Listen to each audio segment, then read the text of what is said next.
Shalom saudara, Bapak Ibu dimanapun saudara berada, salam damai sejahtera, sukacita Tuhan ada bersama-sama kita. Hari ini kita mau baca firman Tuhan saudara, Imamat 17.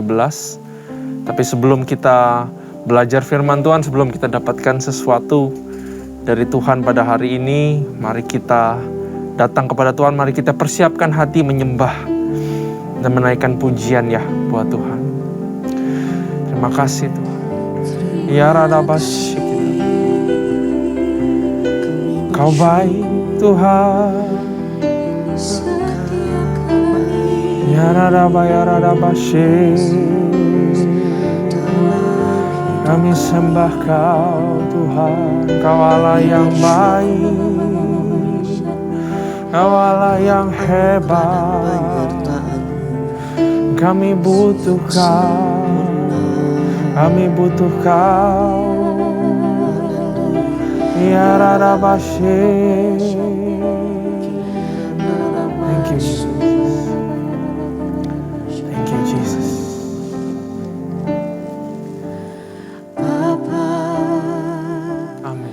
ku persembahkan tubuhku sebagai persembahan yang hidup, kudus, dan yang berkenan padamu, sebagai ibadah yang sejati.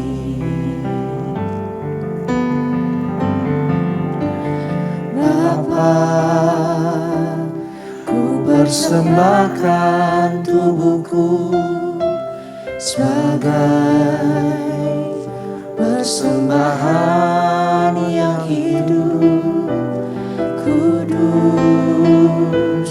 dan yang berkenan padamu, sebagai Amin. ibadah yang sejati. Ku sembah Kau Tuhan, ku sembah Kau Tuhan, ku serahkan hidupku kepadamu untuk kemuliaan nama-Mu.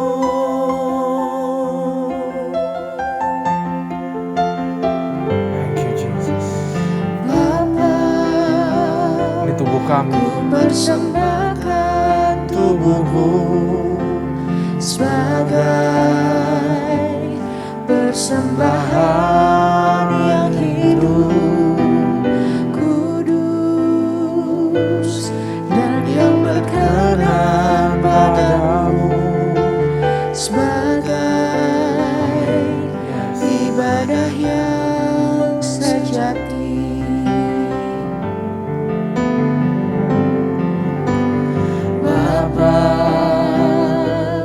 ku persembahkan tubuhku sebagai persembahan yang hidup, kudus, dan yang berkenan padamu, sebagai ibadah yang sejati. Kita sembah Tuhan. Ku sembah Kau Tuhan, ku sembah Kau Tuhan, ku serahkan hidupku kepadamu untuk kemuliaan nama-Mu. Ku sembah Kau Tuhan, ku sembah Kau Tuhan, ku serahkan hidupku kepadamu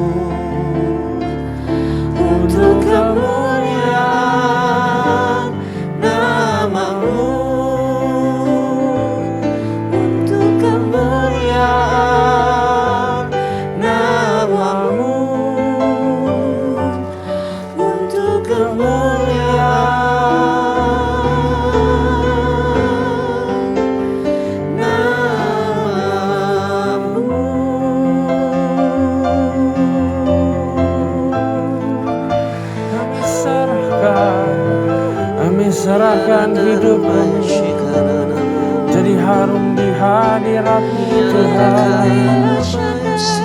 Ini hidup kami Bapa, ini hati kami Tuhan.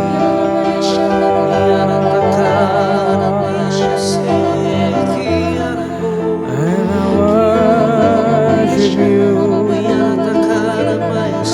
I praise You Lord. Yarabashe, Muradabashe,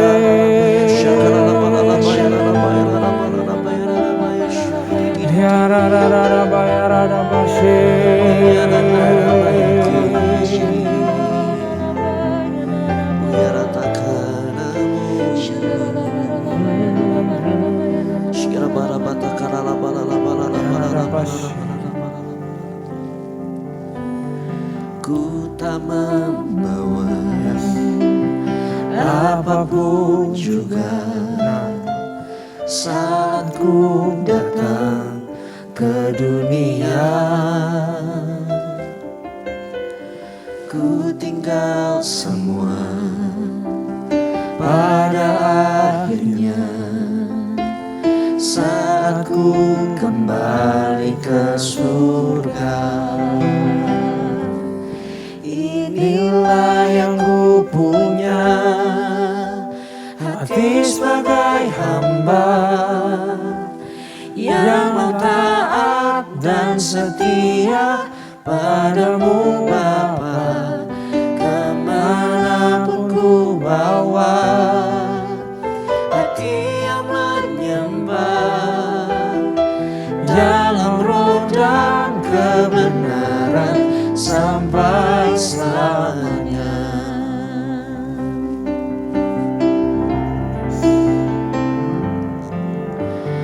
Ku tak membawa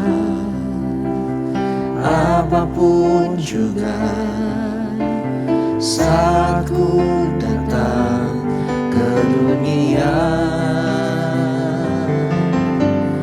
Ku tinggal semua pada akhirnya saat ku kembali ke surga. Inilah yang ku punya, hati sebagai hamba yang mau taat dan setia padamu Bapa. Kemanapun ku bawa, hati yang menyembah dalam roh dan kebenaran sampai selamanya. Inilah yang ku punya, hati sebagai hamba yang mau taat dan setia padamu Bapa. Kemanapun ku bawa, hati yang menyembah dalam roh dan kebenaran sampai selamanya. Inilah yang ku punya, hati sebagai hamba yang mau taat dan setia padamu hanya padamu. Kemanapun ku bawa, Inilah hati yang menyembah. hati yang Yes. menyembah dalam roh dan kebenaran sampai selamanya. Dalam roh dan kebenaran sampai selamanya. Dalam roh dan kebenaran sampai selamanya. Ya Radabashe, ini hati kami Tuhan, hati yang mau taat, hati yang mau turun. Inilah hati yang menyembah, Kami tinggikan Kau Tuhan.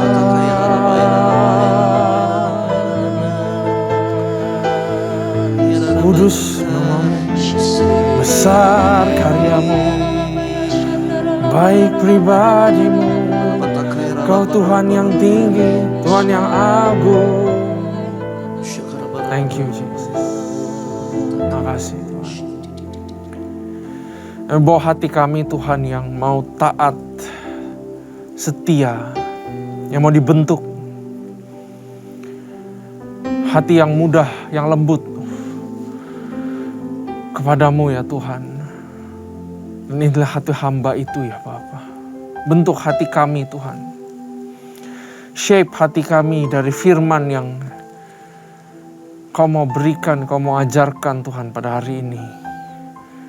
Supaya hati kami bukan jadi hati yang keras, tapi hati yang gampang, lembut, dan dibentuk oleh Engkau ya Tuhan, Roh Kudus, Yesus.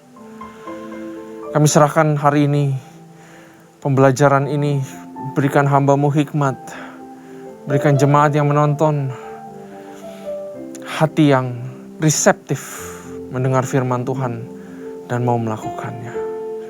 Terima kasih Tuhan, terima kasih ya Bapa. Kami serahkan semuanya pada tangan-Mu. Hanya di dalam nama Tuhan, haleluya. Amin. Sekali lagi shalom. Saudara, hari ini I'm very excited. Kita akan belajar Imamat pasal yang ke-17. Pasal ke-17 ini akan memberikan kita sebuah arti. Ya, perikopnya itu tempat menyembelih dan mempersembahkan korban. Jadi hari ini kita akan belajar tentang worship. Dan worship itu artinya belajar tentang hati.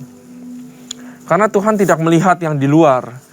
Tuhan tidak melihat yang saya angkat tangan tadi, kalau hatinya juga nggak ikut angkat dan menyembah Tuhan, saudara.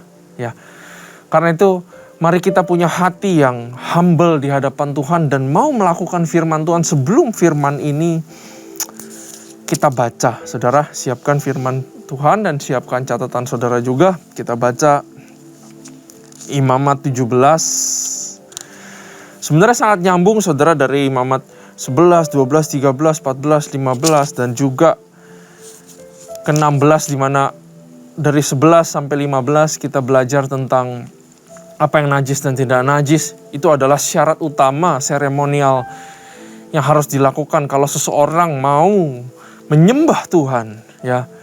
Jadi menyembah Tuhan itu bukan main-main. Ya, yang kita belajar kemarin ada yang najis dan tidak najis. Begitu banyak ritual yang harus dilakukan. Semua berujung supaya kita benar di hadapan Tuhan dan menyembah dengan cara yang benar juga, saudara. Ayat 17, pasal 17 ayat 1. Mari kita baca terlebih dahulu. Tempat menyembelih dan mempersembahkan korban. Tuhan berfirman kepada Musa, "Berbicaralah kepada Harun dan kepada anak-anaknya dan kepada seluruh orang Israel dan katakan kepada mereka, inilah firman yang diperintahkan Tuhan. Setiap orang dari kaum Israel yang menyembelih lembu atau domba atau kambing di dalam perkemahan atau di luarnya, tetapi tidak membawanya ke pintu kemah pertemuan untuk dipersembahkan sebagai persembahan kepada Tuhan di depan kemah suci Tuhan, hal itu harus dihitungkan kepada orang itu sebagai hutang darah. Karena ia telah menumpahkan darah dan orang itu haruslah dilenyapkan dari tengah bangsa-bangsanya." Menyembelih korban ini bukan di sini konteksnya adalah untuk makan, untuk dibawa pulang ke rumah masuk ke lemari es, saudara. Tapi ini adalah tentang menyembelih binatang untuk mempersembahkan, untuk ibadah terhadap suatu entitas yang lebih besar daripada mereka. Dalam konteks ini Tuhan memerintahkan supaya hanya boleh kalau sacrifice itu mempersembahkan sesuatu ke Tuhan doang. Gak boleh ke ilah yang lain, kalau enggak akan dilenyapkan. Begitu keras, saudara. Kalau waktu saya baca ini, yang benar aja ini kalau mempersembahkannya salah dihitung hutang darah sama Tuhan. Tapi kita lupa bahwa di sini konteksnya kita mempersembahkan domba binatang. Tapi jauh lebih dalam daripada ini. Waktu Tuhan ngomong ini, dia sudah sedang ngomong sesuatu yang pasti akan terjadi, yaitu nanti di depan. Dia akan menyembelih domba, yaitu anaknya dia sendiri, saudara. Makanya waktu baca ini, kita juga harus kayak belajar empati hatinya Tuhan. Tuhan itu menyembelih anaknya sendiri untuk menebus, untuk hidup kita sebagaimana kita ada sekarang. Layakkah atau sudah lumrah kalau saudara kita itu tidak menyembah Tuhan yang lain? Tapi haruslah kita menyembah Tuhan kita sendiri, Tuhan Allah Bapa kita. Ini benar-benar ngomong tentang hati saudara gimana, hati saya gimana. Karena Tuhan hatinya udah jelas, dia bilang, sekarang saya ajarin ritual motong domba. Tapi satu hari nanti ada Lamb of God yang akan saya sembelih dengan tangan saya sendiri. Tanda kutip ya, dengan tangan saya sendiri. Untuk menyelamatkan kamu. Karena itu hendaklah kita beribadah sama Tuhan, saudara. Ayat 5, maksudnya supaya orang Israel membawa korban sembelihan mereka yang biasa dipersembahkan mereka di padang. Kali ini kepada Tuhan ke pintu kemah pertemuan dengan menyerahkannya kepada imam untuk dipersembahkan kepada Tuhan sebagai korban keselamatan. Ya, korban keselamatan. Yang saya bilang barusan nyambung, saudara. Sekarang masih pakai domba binatang, tapi nanti cukup satu kali aja, sacrificial, Lamb of God, Jesus Christ. Selama-lamanya tidak perlu lagi ada ritual-ritual seperti ini. Ayat 6, imam harus menyiramkan darahnya pada mezbah Tuhan di depan pintu kemah pertemuan dan membakar lemaknya menjadi bau yang menyenangkan bagi Tuhan. Darah itu artinya adalah atonement, penebusan. Ada kuasa penebusan di dalam darah yang kalau dipikir-pikir orang Israel, penebusan apa Tuhan, domba, nggak ngerti, masa binatang bisa menebus. Karena mereka nggak tahu nanti ada kedatangan Mesias. Dan darahnya lah yang menebus kita semua. Karena itu, karena Tuhan tidak terbatas waktu. Dia ada di depan dan dia ada di belakang, dia ada di sekarang.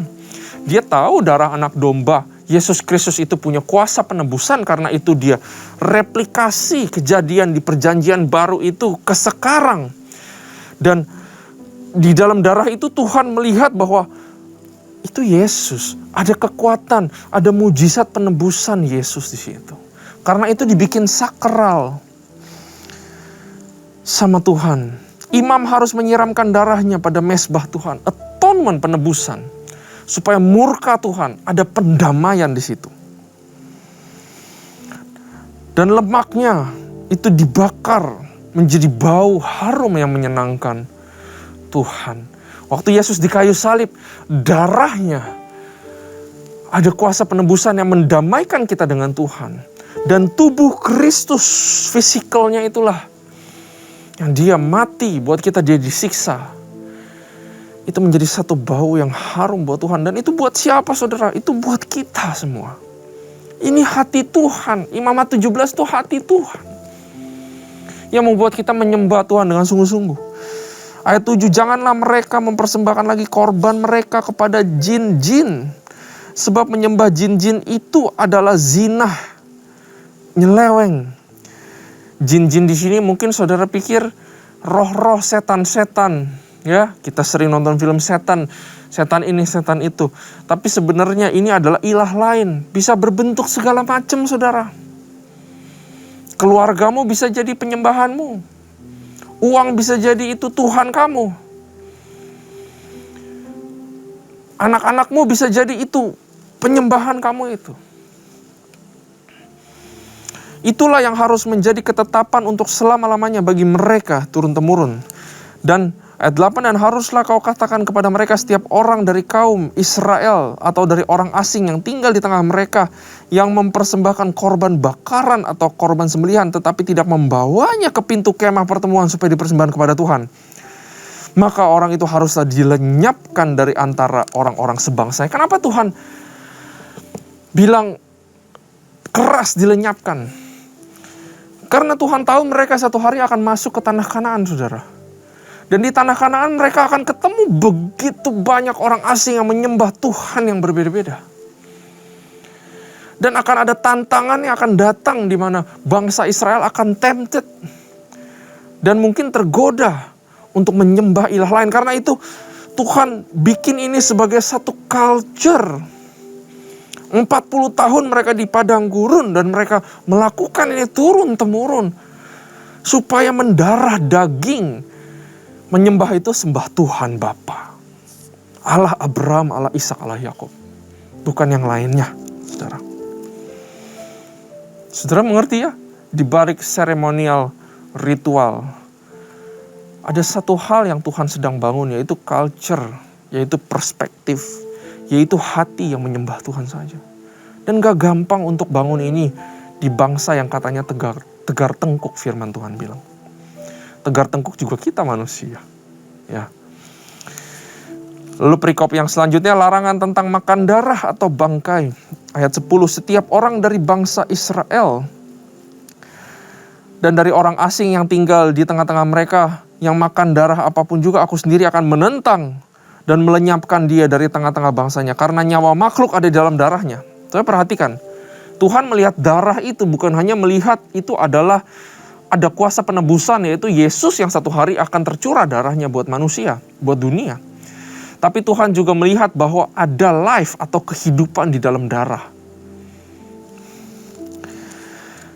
Karena nyawa makhluk ada di dalam darahnya dan aku telah memberikan darah itu kepadamu di atas mezbah untuk mengadakan perdamaian bagi nyawamu, karena darah mengadakan perdamaian dengan perantaraan nyawa itu.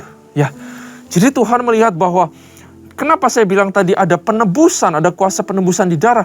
Karena ada nyawa yang ditukarkan terhadap orang yang ditebus.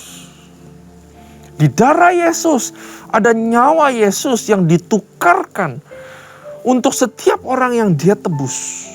Nyawa kita yang tadinya harusnya sudah dilempar masuk ke neraka, saudara, karena ada darah yang tercurah, maka darah kita ditukarkan, ditebus.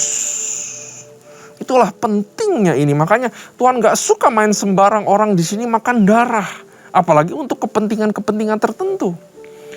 Ada kepentingan-kepentingan tertentu di sini. Kalau orang zaman dahulu, in ancient times, mereka kalau makan darah, mereka punya kepercayaan, mereka bisa dapatkan kekuatan dan hidup seperti makhluk yang mereka makan darahnya. Kalau mereka makan darah banteng atau apa, mereka percaya mereka akan punya kekuatan seperti banteng tersebut. Tapi Tuhan gak suka praktis seperti ini. Karena Tuhan pengen mereka atau kita tahu bahwa kekuatan dan hidup bukan dari binatang itu, tapi hanya dari Yesus sendiri, saudara.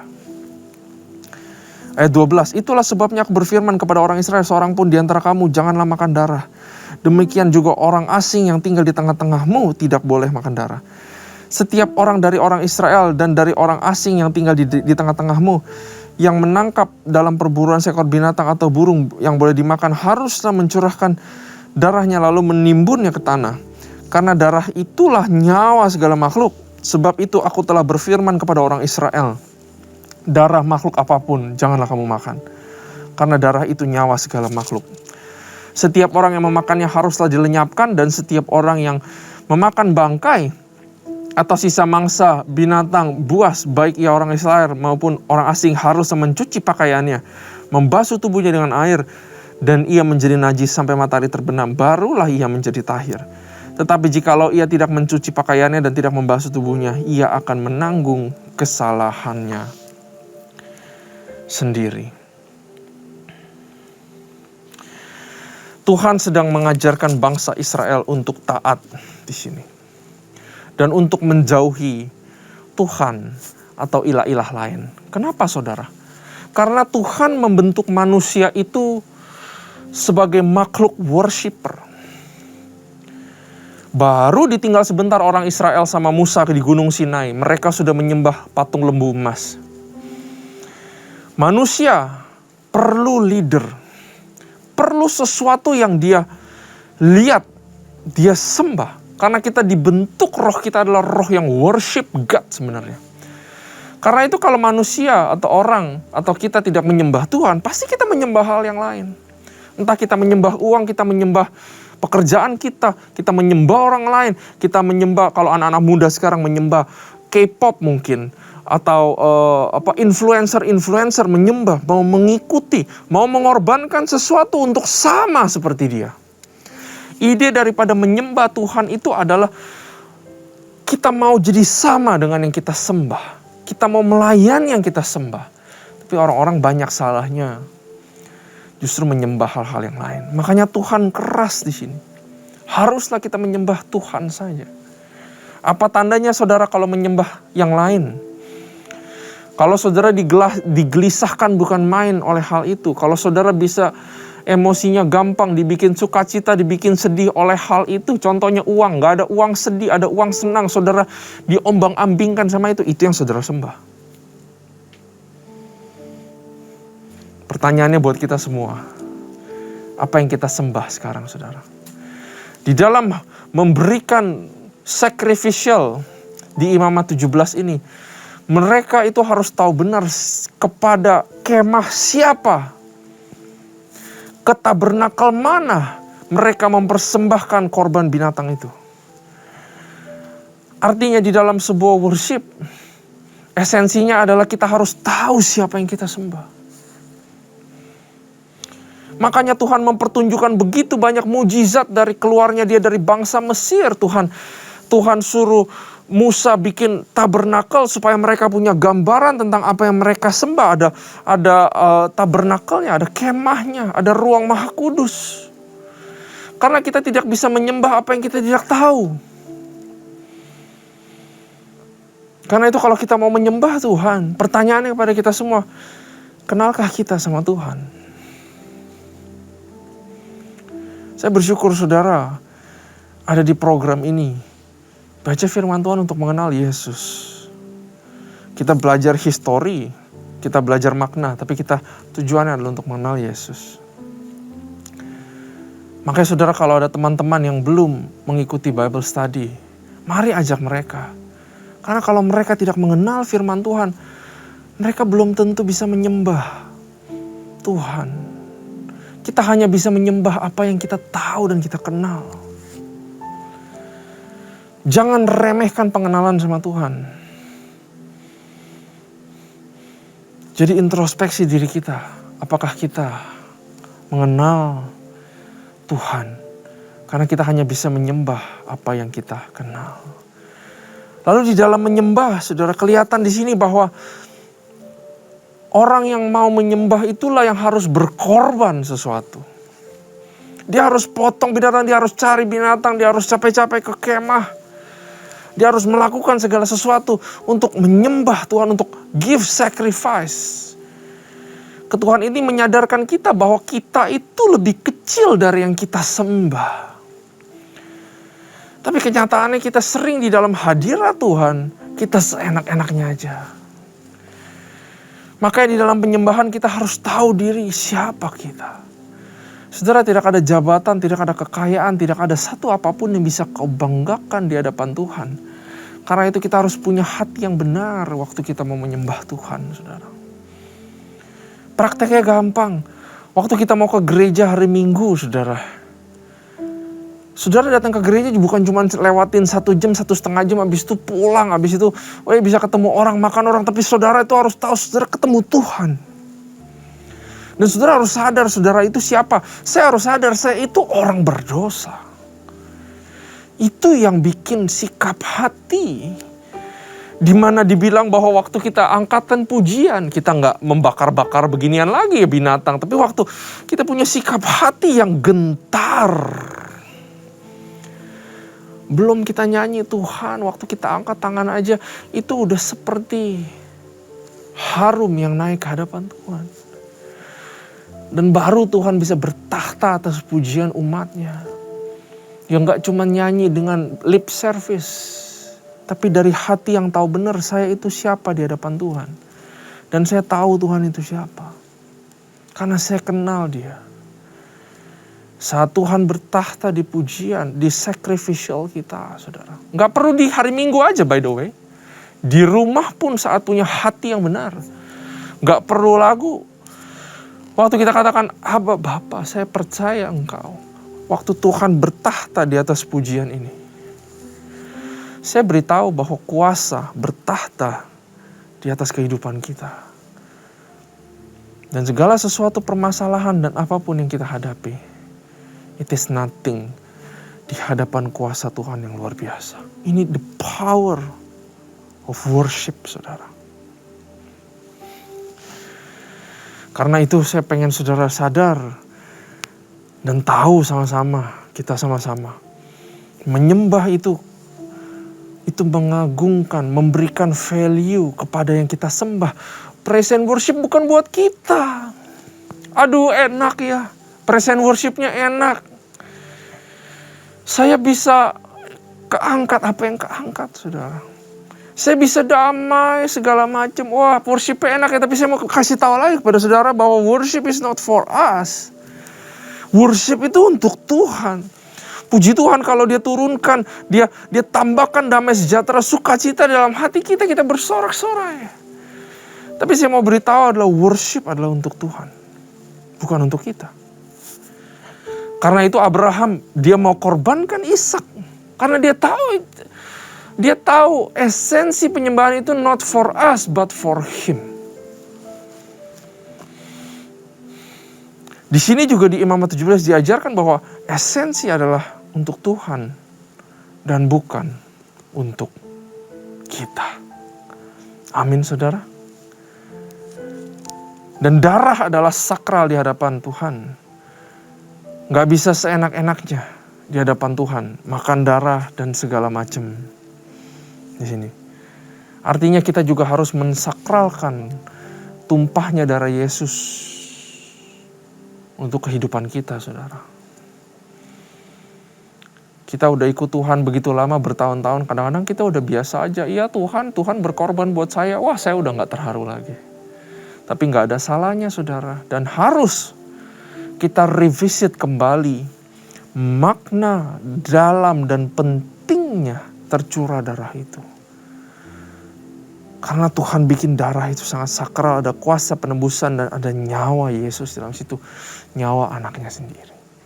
Kalau saudara kita bisa merenungi sampai sini, saudara, saya jamin, saudara, kamu punya attitude ke Yesus, ke gerejanya, ke pendetanya, ke pelayannya, ke pengerjanya, ke full timer. Semua ini orang-orangnya Yesus, orang-orangnya Tuhan. Semua akan berubah saat kita mengerti benar siapa itu Tuhan, siapa itu Yesus, siapa itu Roh Kudus. Amin, saudara. Saudara belajar banyak, mari kita berdoa. Kami mengerti Tuhan, mau menyembah bukanlah main-main. Bahkan di firman Tuhan, bahasa yang dipakai adalah sakah, yaitu rata dengan tanah, terlungkup tidur, menyembah. Kami tahu kami bukan orang yang hebat, Tuhan. Kami orang berdosa, tapi Kau mau reach ke kami. Sehingga kami ada perdamaian di hadapan Tuhan. Dan kami bisa menyembah Engkau. Dan kami menyembah Engkau sekarang gak usah lagi pakai kambing domba. Tapi kami menyembah Engkau lewat spirit and truth. Dan di mana aja. Karena itu hati kami, Tuhan, bentuk hati kami, sadarkan hati kami supaya kami gak anggap remeh hadirat-Mu, supaya kami gak anggap remeh penyembahan kepada Engkau, Tuhan. Dan kami sadar bahwa hidup kami adalah seluruhnya penyembahan yang hidup, persembahan yang hidup. Keluarga kami adalah penyembahan. Bagaimana kami cari pengelola, bagaimana kami kelola keuangan, itu kami sedang menyembah Engkau. Bagaimana kami bekerja dengan sekuat tenaga, dengan tidak curang, kami sedang menyembah Engkau. Bagaimana kami mendidik anak-anak kami, sedang memperhatikan orang tua kami, sedang menolong orang yang kami gak kenal, kami sedang menyembah Engkau. Terima kasih Tuhan, terima kasih Bapak buat firman pada hari ini. Kami bersyukur penuh dengan makna yang tersirat di balik yang tersurat. Tapi semua adalah untuk kebaikan kami karena Kau mengasihi kami ya Bapak. Terima kasih Tuhan. Hanya di dalam nama Yesus kami berdoa. Haleluya. Amin. Tuhan Yesus memberkati.